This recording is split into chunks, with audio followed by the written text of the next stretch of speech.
Welcome to Spoon Press Audio, the podcast for your daily story fix with your host, author and award-winning entrepreneur, Anna Emm.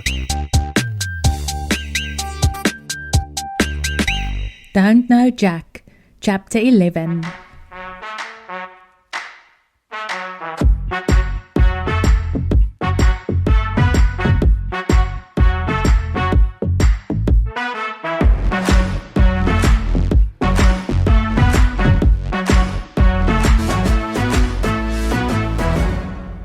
The three women are now all looking at Jack, who is acting peculiarly. He's still sitting on the only chair in this vast white room, but he's bent over, clutching his stomach and rocking slowly. "What is wrong with him?" the little girl asks, apprehensive. "Looks like he's having an anxiety reaction to something," the woman with the grey hair says, a frown on her face. The third woman, whom Jack has seen sitting on the bus, takes a step forward and waves her hand in front of his face. Nothing. He doesn't even blink. He just keeps rocking. The woman turns to the other two and mouths the words without any sound. "He's out." "Maybe we shouldn't have told him that he was in danger," the little girl says. "Nah," the grey-haired woman says. "He's known that all his life. It must be the book." The three females now all look at the book the girl is still holding. "Well, we don't have time for this," the grey-haired woman sighs. She looks at the other two. "We should lift the veil."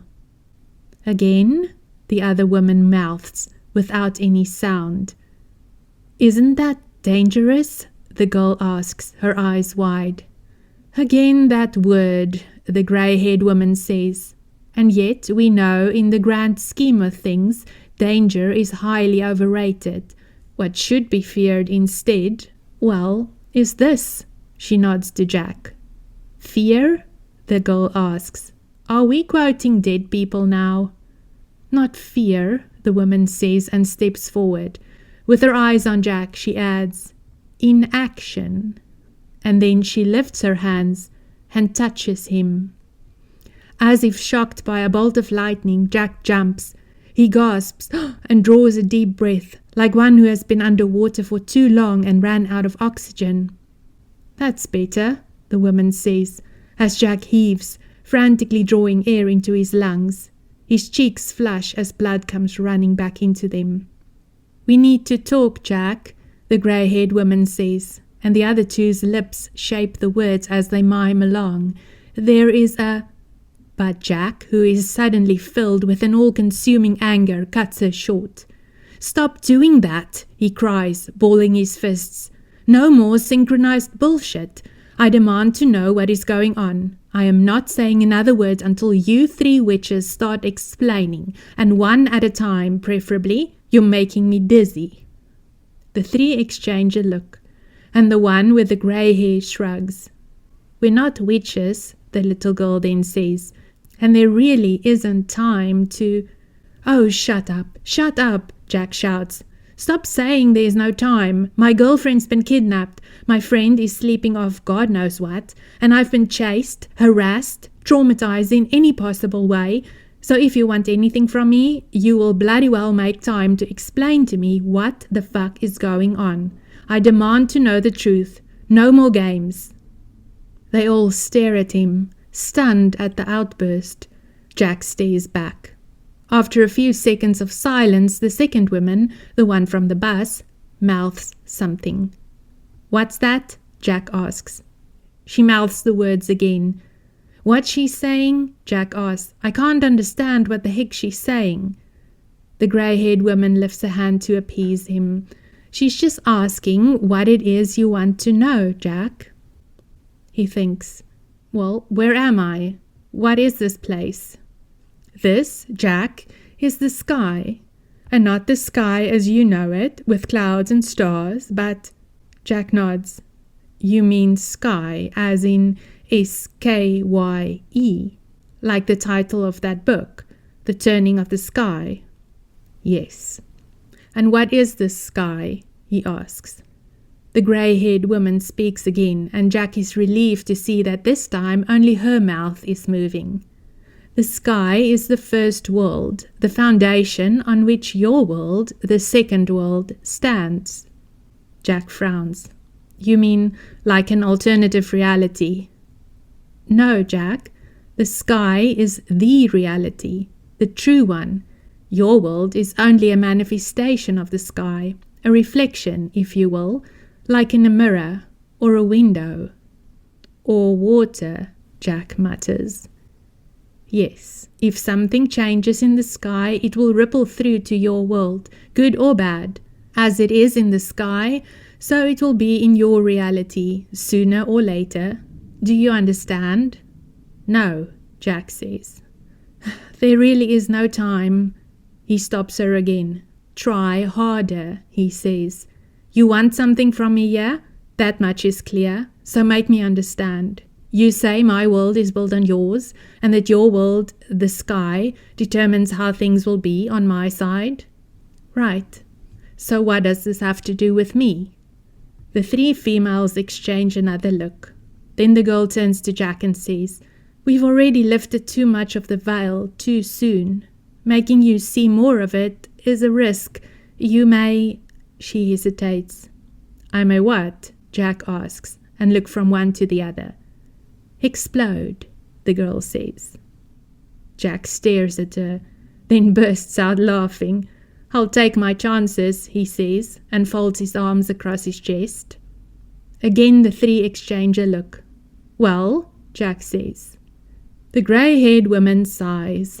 Then she steps forward, lifts her hands, and touches him. Before there was anything, there was the sky. The sky was the only reality, but the sky was bursting with life and radiating with energy, and it was inevitable that it would soon grow and expand into something more.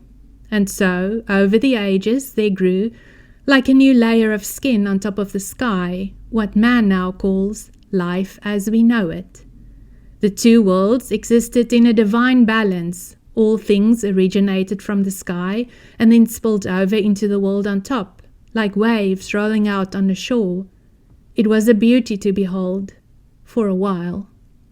But then something happened, and some of the beings in the sky became corrupted as they grew bored with this perfect status quo, and so they started messing about. Evil infiltrated the sky, causing darkness, and soon this darkness spilled over into the world on top. Death ensued, diseases, madness, fear, hatred. The light fought back, resisting, overcoming, healing the broken places. And so a new kind of balance was created, between darkness and light, hope and despair, sometimes stepping one way, sometimes the other, but all in all, pretty stable. But stability is hard to sustain over long periods of time, and so every few decades there would be a disruption, a reset, like a sleeper waking up just enough to turn over in his bed, from lying on one side to lying on the other, and then settling back into a deeper sleep again. This reset is called the turning of the sky, and it is always a transition period of great vulnerability.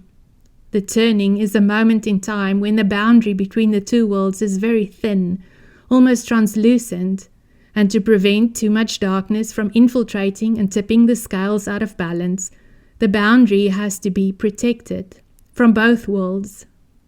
Just before these times of turning, unique individuals rise on the earth. What instigated this phenomenon in the first place, or who, is not clear, since, unlike everything else, this movement is not a reflection of something that exists in the sky. But however this happens, these individuals are of vital importance in protecting the stability of both worlds and guarding the vulnerable boundary during the turn of the sky. Some of them are prophets who can hear and perceive the coming change and warn others. Some of these individuals are protectors who can sense approaching danger others can't see and who are strong in spirit and will and can take a stand to guard and protect until stability is restored. And then there are the outliers.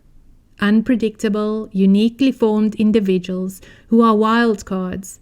They are born and raised in obscurity and can pop out anywhere and at any time. The outliers are equipped with great skills. Some can heal, some can rebuild, and some can even create where before there was nothing. They are drawn to water, they say, and to windows. They can be found in places where the membrane between the worlds are most vulnerable, and some of them can even cross over. Some of these outliers are called writers. Jack surfaces from the vision and blinks in the sharp light of the white room. The 3 females are still standing in front of him, watching him closely. "Did you see it?" the girl asks. I think so." Jack frowns and rubs the back of his neck. His skin feels strange, all tingly and sensitive, like after spending too much time in the sun. "You understand now what the sky is?" "Yes." "And what the turning means?" "Uh-huh." "And you're okay? Feeling good? No panic attack?" "Nope, I'm good." The 3 look at each other. Then the grey-haired woman says, "So then you'll see, Jack, why we need you." He frowns. "Yeah, that's the part I'm not all too clear on." "It's obvious," the girl says. "Is it, though?" "You're an outlier, Jack." He stares at them, then blinks. "No," he says. "Yes, you are. It's obvious. You could cross over without dying. You are drawn to water. You swim every day. It's for exercise." "You could hear our message about the girl drowning in the pool," the grey-haired woman says. "Oh, you mean when you tricked me?" Jack hits back, feeling more and more annoyed by the second. How dare they do this to him? How dare they just put things in his mind without asking? Whatever this sky thing is and the turning of it, it's got nothing to do with him. "You're a writer," the girl says. "No, I'm not." "You were meant to write this book," the girl insists, lifting the book. "The story that will swing the balance in our favor, restore the stability of the sky, stop the darkness." "That's not me," Jack says. The girl looks at the photo on the back, and the 2 women lean in to study it as well. "Yes, it is," the grey-haired woman then says, and the other 2 mouths along. "In a few years, anyway. Looks just like you." Jack stands and wipes his hands on his trousers. "I'm sorry, but you got the wrong guy. I couldn't even save Susanna. I can't stop the darkness, not by swimming, nor by fighting, nor by writing." "So you didn't write a storm into existence once?" the grey-haired woman asks. Jack freezes. "What?" "The storm that killed your parents when you were a child? You wrote that." "I know which storm you mean." A wave of anger and fear washes over him, and Jack loses it. "How dare you tell me that that was my fault? I was a child. I was—" "More powerful than you knew?" the grey-haired woman says. Jack glares at her, fists clenched. "That was not my fault." "Prove it," the girl says. She opens the book at the back, on the last page, which is blank, and produces a pen from her dress pocket. "Write something here." Jack stares at her, then grabs the book and the pen angrily. "Write something that isn't real," the girl suggests. "Write, 'There was a bowl of apples,' or something." Jack clicks the pen and writes, reading the words out sarcastically as he goes.